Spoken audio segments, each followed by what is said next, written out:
एक कबूतरी ने गुस्से में समुद्र को सूखा दिया। दोस्तों, आज हम आपको भगवत गीता से जुड़ी एक छोटी सी कबूतरी की दृढ़ निश्चय की एक रोचक कहानी लेकर आए हैं। फ्रेंड्स, बहुत समय पहले की बात है।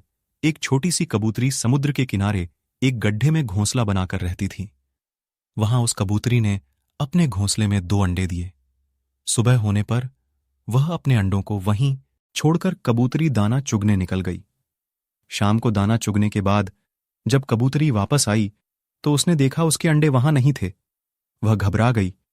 उसने आसपास देखा परंतु उसे कोई नहीं दिखा। तब उस कबूतरी ने समुद्र से पूछा, समुद्र, मैंने यहां अपने 2 अंडे रखे थे, क्या तुमने देखे?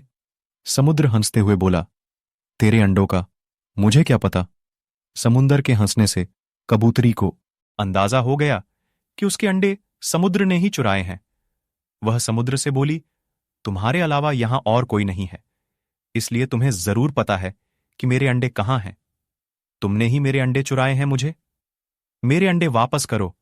कबूतरी की यह बात सुनकर समुद्र को हंसी आई और वह अहंकार में बोला, मुझे नहीं पता, तुम्हारे अंडे कहां हैं, ढूंढ सकती हो तो ढूंढ लो।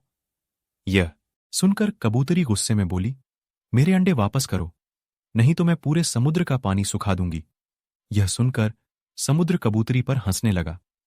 कबूतरी गुस्से में एकटक समुद्र को देखने लगी। समुद्र की लहरें आती और जाती, परंतु कबूतरी उसे घूरती रही। कबूतरी बोली, समुद्र, तुम ऐसे नहीं मानोगे। अब मैं तुम्हारा सारा पानी सुखाकर ही रहूंगी। ऐसा कहकर कबूतरी अपनी नन्ही सी छोटी सी चोंच से समुद्र से पानी लेती और किनारे पर डालती। इस तरह करते करते उसे सुबह से शाम हो गई। शाम के समय अन्य पक्षी उसे देखने आई और बोली, कबूतरी, आज तुम दाना चुगने क्यों नहीं आई?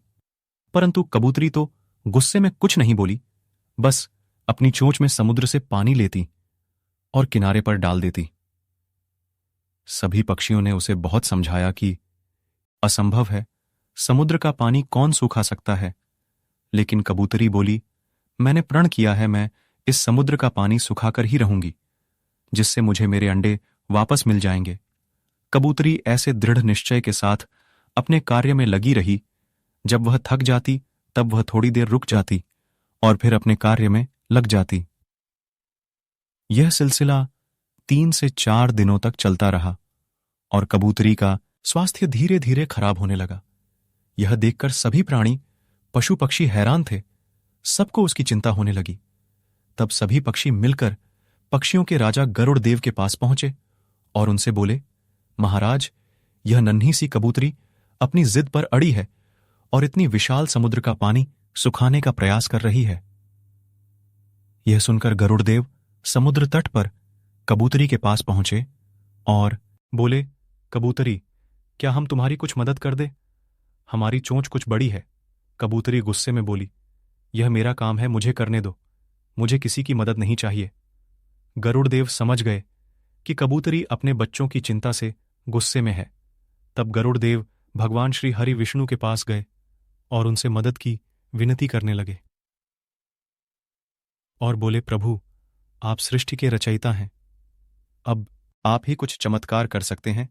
यह नन्ही कबूतरी जिद में आकर समुद्र का पानी सुखाने की ठान बैठी है, जो कि संभव नहीं है। भगवान विष्णु ने देखा कि कबूतरी निरंतर अपने कार्य में लगी है। उसके दृढ़ निश्चय को देखकर प्रसन्न होकर भगवान श्री हरि विष्णु ने समुद्रदेव से पीछे हटकर कबूतरी को उसके अंडे लौटाने को कहा। भगवान विष्णु की आज्ञा अनुसार समुद्र पीछे हटा और कबूतरी ने उसमें से अपने अंडे निकाल लिए और वह खुशी से बोली, देखा, मैंने कर दिखाया। दोस्तों, इस कहानी से हमें यह शिक्षा मिलती है कि कोई भी कार्य छोटा या बड़ा नहीं होता। यदि दृढ़ निश्चय कर लें तो असंभव कार्य भी ईश्वर की मदद से पूर्ण होता है। जय श्री हरि विष्णु।